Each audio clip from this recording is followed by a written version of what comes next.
Hi everybody, welcome back to Tip Tuesday. So does this ever happen to you? You buy a loaf of bread, you have it for a couple of days, and then you try it and you're thinking, it's kind of hit the end of the road. But you don't want to waste it, so what do? You make breadcrumbs. So that's what today's tip is about, is how to make your own homemade breadcrumbs. Super easy. But take a loaf of bread, or what's left of your loaf of bread. A little bit stale, as long as it's not moldy, as long as it's just a little stale, it's perfect for breadcrumbs. So all you do is, depending upon how much you have left over, I slice it into a few slices, like so. Try and get them about the same thickness, like that, all about the same. Pop them on my cookie sheet,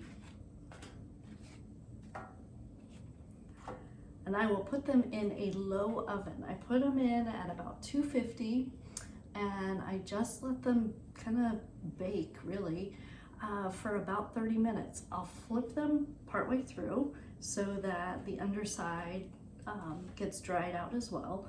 But basically at a low, really low heat, 200, 250, about 30 minutes, you will end up with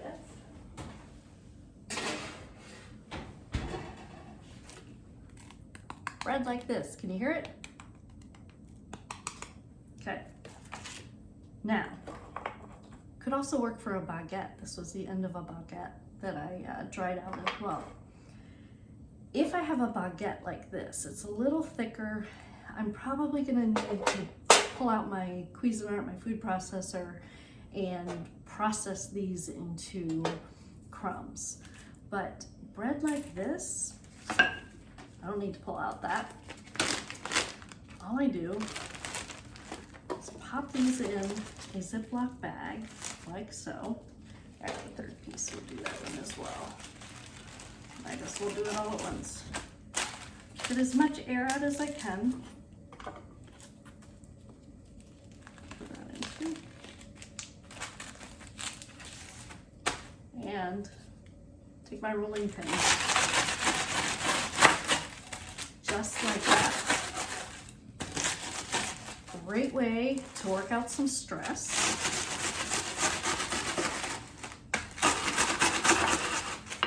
Get some arm exercise in. Push really hard. And keep going. Keep going. I'm going to end up with wonderful breadcrumbs. That's all you do. And then I'll use those on chicken parm to batter fish, as a coating on fish, or mix them into crab cakes or salmon cakes. So that is how you make your own homemade breadcrumbs. Tip Tuesday, if you want to. My husband likes to have like Italian seasoned breadcrumbs for his meatballs. Throw some dried basil, dried oregano, a little bit of garlic powder in there, and then you've got Italian seasoned breadcrumbs. So all sorts of things you can do with this. Anyway, homemade breadcrumbs. How easy is that? Have a great Tuesday, everybody. I will see you next week.